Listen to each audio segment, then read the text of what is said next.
అందరూ నమస్కారం. Welcome to Yog stock. బాగున్నారు కదా? యాక్చువల్‌గా ఒక 2 ఇంపార్టెంట్ విషయాలు అప్డేట్ చేయడానికి ఈ వీడియో చేస్తున్నా. ఫస్ట్ వచ్చేసి డిపార్ట్మెంట్ ఆఫ్ లేబర్ వాళ్ళు ఒక యాడ్ రిలీజ్ చేశారు ఒక 2 డేస్ బ్యాక్. ఆ యాడ్‌లో ఏంటంటే హెచ్-1బి స్పెసిఫిక్‌గా ఆ ad only H-1B misuse and abuse మీద, అంటే అమెరికన్ ప్రజలు యాక్చువల్‌గా ఏమేమైతే ఊహించుకున్నారో వాటికి రివర్స్‌గా హెచ్-1బి వచ్చేసి మన జాబులని తొక్కేస్తుంది అన్నట్టు దాంట్లో చెప్పుకొచ్చారు. సో ఆ యాడ్ ఒకటి మీకు డిస్‌ప్లే చేస్తా. నెక్స్ట్ ఇంకొకటి ఏంటంటే హెచ్-1 వాళ్ళకి ఇప్పుడు ఆల్టర్‌నేట్ ఏమున్నాయి? చాలా లే ఆఫ్స్ అయితే జరుగుతున్నాయి కదా! లే ఆఫ్స్ జరుగుతున్న టైంలో ఇప్పుడు వాళ్ళు ఆల్టర్‌నేటివ్ ఒకవేళ హెచ్-1 రాని పక్షంలో నెక్స్ట్ ఏం చేయాలి? అంటే 60 డేస్ టైం ఉంటది కదా! 60 డేస్‌లో గనక హెచ్-1 రాలేదు అంటే వాళ్ళకి ఆల్టర్‌నేట్ ఏముంటది అనేది ఈ 2 విషయాలు డిస్కస్ చేసుకుందాం. అయితే ఇంకొక చిన్న ఇంపార్టెంట్ అప్డేట్ ఏంటంటే డిపార్ట్మెంట్ ఆఫ్ లేబర్ వెబ్‌సైట్ మొన్నటిదాకా కంప్లీట్ క్లోజ్ అయిపోయింది కదా! పార్ట్‌లీ ఓపెన్ అయింది. ఫ్లాగ్ సిస్టమ్ అనేది ఓపెన్ అయిందనమాట. ఫ్లాగ్ సిస్టమ్‌కి సంబంధించి ఏమన్నా ఫార్మ్ సర్టిఫికేషన్స్ అవన్నీ ఫార్మ్ లేబర్ సర్టిఫికేషన్ తీసుకోవాలంటే తీసుకోవచ్చు. కానీ స్టిల్ ఈ ఎల్‌సీఏలు తర్వాత హెచ్-1 రిలేటెడ్ ఎల్‌సీఏ మనకు కంపల్సరీ కావాలి కాబట్టి అది పని చేయట్లేదని నేను అనుకుంటున్నా. బట్ వెబ్‌సైట్ అయితే ఒక పార్ట్ అయితే రెజ్యూమ్ అని చెప్పేసి వాళ్ళు పెట్టారు. సో మీరు ఒక్కసారి చూసుకోండి. మీకు సంబంధించింది ఏమన్నా ఇంపార్టెంట్ దాంట్లో గనక మీరు చేసుకోగలిగితే చేసుకోండి. సో ఇంకా టాపిక్‌లోకి వెళ్ళే ముందు నా ఛానల్‌కి ఎవరైనా ఫస్ట్ టైం వచ్చినట్టుంటే సబ్స్క్రైబ్ చేసుకోండి. కింద ఓ లైక్ ఉంటది కదా! లైక్ ఇచ్చేసేయండి. ఇంక మన వీడియోలోకి వెళ్ళిపోదాం. యాక్చువల్‌గా డిపార్ట్మెంట్ ఆఫ్ లేబర్ వాళ్ళు ఒక వీడియో యాడ్ అనేది రిలీజ్ చేశారనమాట.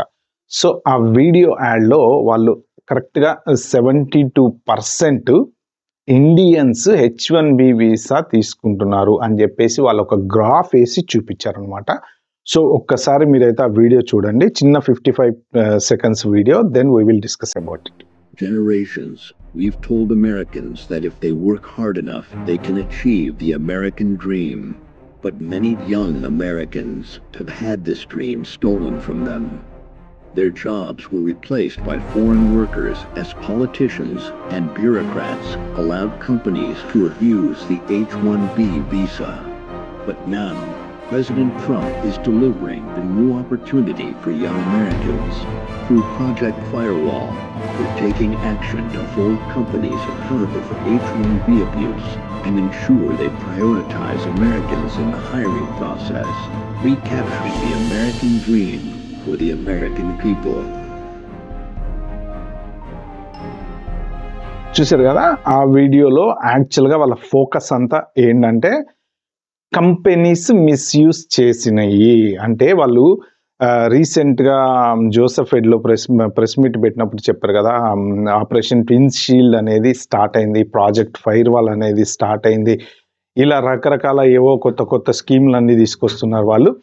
ఈ పర్టిక్యులర్ అడ్వర్టైజ్మెంట్‌లో వాళ్ళు చెప్పింది ఏంటంటే మేము కంపెనీస్‌ని సీరియస్‌గా టార్గెట్ చేస్తున్నాము. ఎవరెవరైతే హెచ్-1బిని అబ్యూజ్ చేశారో, మిస్‌యూజ్ చేశారో ప్రాజెక్ట్ ఫైర్‌వాల్ ద్వారా ఆ కంపెనీస్‌ని మాత్రం డెఫినెట్‌గా మేము ఇన్వెస్టిగేట్ చేస్తాము అని చెప్పి డైరెక్ట్‌గా చెప్పారు. సో కాబట్టి ఏంటంటే హెచ్-1బిని మిస్‌యూజ్ చేసిన కంపెనీస్ అన్నిటికీ ఫైన్ ఆల్రెడీ చాలా కంపెనీస్‌కి ఫైన్ వేశారు. ఇప్పుడు టీసీఎస్‌కి తర్వాత ఇంకొక కంపెనీకి లెటర్స్ రాశారు సెనేటర్స్.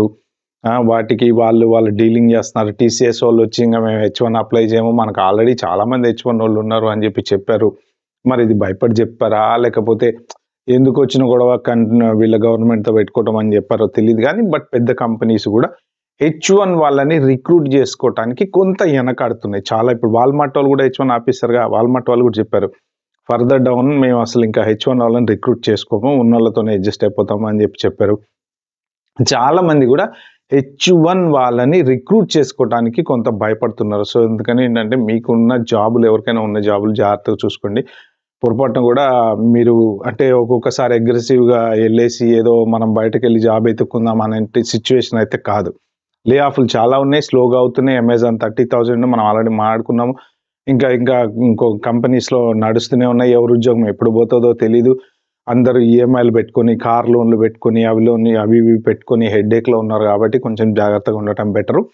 సో నెక్స్ట్ ఇంకొకటి ఏంటంటే హెచ్-1 వాళ్ళకి ఆప్షన్స్ ఏమున్నాయి అంటే ఇప్పుడు మీ లే ఆఫ్ అయ్యింది ఫర్ ఎగ్జాంపుల్. చాలామంది హెచ్-1 వాళ్ళని డెఫినెట్‌గా లే ఆఫ్ అయితే చేస్తున్నారండి. అంటే అది పర్టిక్యులర్‌గా హెచ్-1 వాళ్ళని టార్గెట్ చేసి చేయట్లేదు కానీ లే ఆఫ్‌లలో పోతున్నాయి ఉద్యోగాలు వీళ్ళవి.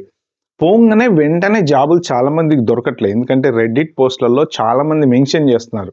నేను 6 మంత్స్ నుంచి ఖాళీ ఉన్నా, 1 ఇయర్ నుంచి ఖాళీ ఉన్నా అని చెప్పి చాలా సోషల్ మీడియాలో షేర్ చేసుకుంటున్నారు. చాలా మంది షేర్ చేసుకుంటున్నారు.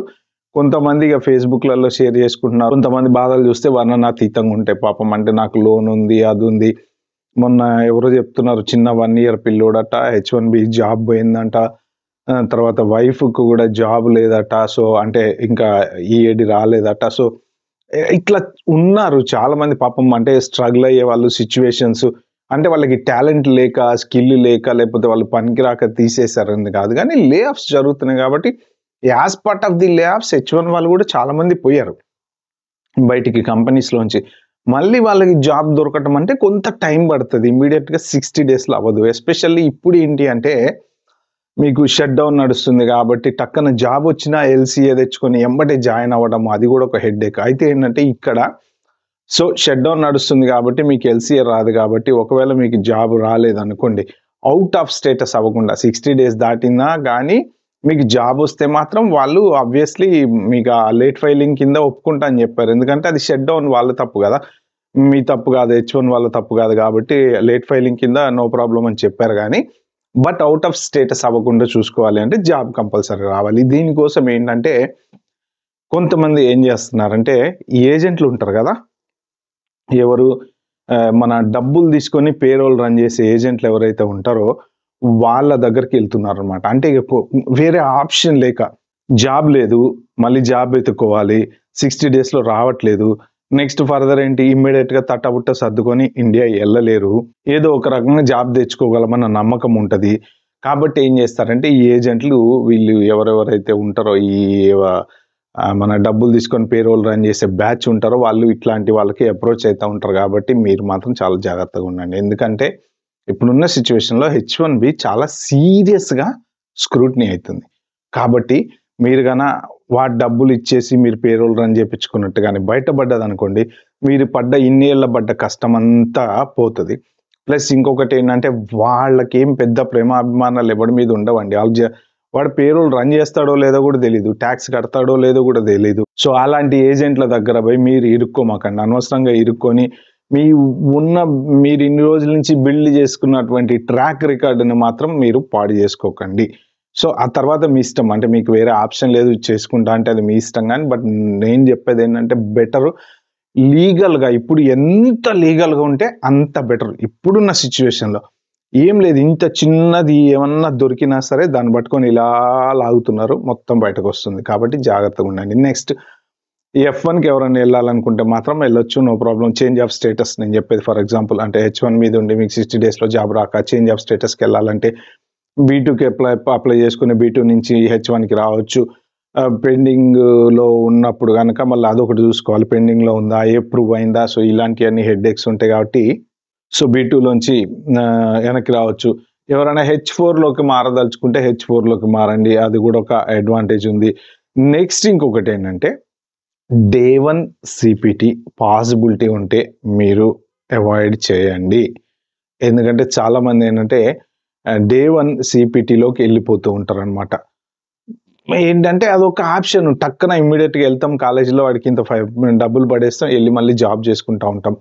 సో, చాలా డే 1 సీపీటీలు ఇవ్వద్దు అని చెప్పేసి అప్పుడు ఒక 3, 4 మంత్స్ బ్యాకే ట్రంప్ గవర్నమెంట్ అందరికి వార్నింగ్ ఇచ్చింది. మీరు డే 1 సీపీటీలో ఎవరిని జాయిన్ చేసుకోవద్దు అని. ఇక ఉన్న యూనివర్సిటీలో మిగిలిపోయిన ఒక 7, 8 ఈ చెత్త యూనివర్సిటీలు ఏమున్నాయో వాళ్ళు డే 1 సీపీటీలు ఇంకా స్టిల్ ఇస్తున్నారు కానీ మీరు ఒక్కసారి డే 1 సీపీటీలోకి వెళ్ళారు అంటే మళ్ళీ మీరు ఒకవేళ H1కి వచ్చేటప్పుడు చెప్పలేం సిట్యుయేషన్. ఎందుకంటే వాళ్ళకి అర్థమైపోతది కదా! డే 1 సీపీటీకి ఎవరు వెళ్తారు? నిజంగా చదువుకోవడానికి వెళ్ళే వాళ్ళు డిఫరెంట్. అంటే మనం ఏదో ఒక ఆల్రెడీ ఎంబీఏ చేసాము, లేకపోతే ఇంకొకటి చేసాము, ఇంకేదైనా ఎక్స్ట్రా కోర్స్ చేద్దాం అనుకుంటున్నాం. డే 1 సీపీటీ తీసుకున్నాం అంటే ఫైన్ బానే ఉంటది. కానీ మనము ఆల్రెడీ H1లో ఉన్నాము. జాబ్ చేసుకుంటున్నాము. సడెన్‌గా నీకు చదువుకోవాలనిపించిందా? అంటే నమ్మశక్యం కాదు. స్టేటస్ కోసం అని చెప్పేసి ఉన్నారని చెప్పేసి అర్థమైపోతది వాళ్ళకి. వీటన్నిటిలో ఎక్కడన్నా మళ్ళీ మీరేమన్నా ఏ తప్పు చేసినా గానీ పొరపాటున మళ్ళీ H1 మీకు జాబ్ వచ్చి H1 అప్లై చేసుకున్నప్పుడు గానీ కౌన్సిలర్ ప్రాసెసింగ్ చేస్తే మళ్ళీ మీరు 100K కిందకొస్తారు. అంటే ఎళ్లి స్టాంపింగ్ చేపించుకొని ₹1,00,000 కట్టి రావాలన్నమాట. సో, అదర్ దాన్ దట్ ఎవరైనా సరే కంట్రీలోనే ఉండటానికి ప్రయత్నం చేయండి. మీరు యూఎస్ దాటి వెళ్ళడానికి ట్రై చేయకండి. అంటే సిచ్యువేషన్స్ తప్పదు, ఇక అన్అవాయిడబుల్ సిచ్యువేషన్స్ ఉంటే తప్ప. ఎందుకంటే ఒకసారి ఇండియా వెళ్ళారు అంటే మళ్ళీ సిచ్యువేషన్స్ మారచ్చు, మీకు జాబ్ ఉన్న కంపెనీ వాళ్ళు లే ఆఫ్ చేయొచ్చు, ఇలాంటి ఏం జరిగినా సరే ఇబ్బంది. కాబట్టి 99% బోర్డర్ దాటకుండా ఉండడానికి ప్రయత్నం చేయండి. అన్లెస్ అంటిల్ ఇక అన్అవాయిడబుల్ సిచ్యువేషన్స్ వచ్చి తప్పదు అని అనుకుంటే ఆబ్వియస్లీ వెళ్ళాల్సి వస్తుంది. బట్ ట్రై అయితే చేయండి. ఓకే ఫ్రెండ్స్, ఇది ఈ వీడియోలో నేను షేర్ చేసుకుందాం అనుకుంది. మెయిన్ ఇంపార్టెంట్ థింగ్ మీరు అవాయిడ్ చేయాల్సింది ఏంటంటే డే 1 CPT ఒకటి. ఈ ఎవరైనా సరే ఏజెంట్లు కనుక మీకు డబ్బులు కట్టి పేరోల్ రన్ చేస్తా అంటే వాళ్ళని మాత్రం అవాయిడ్ చేయండి.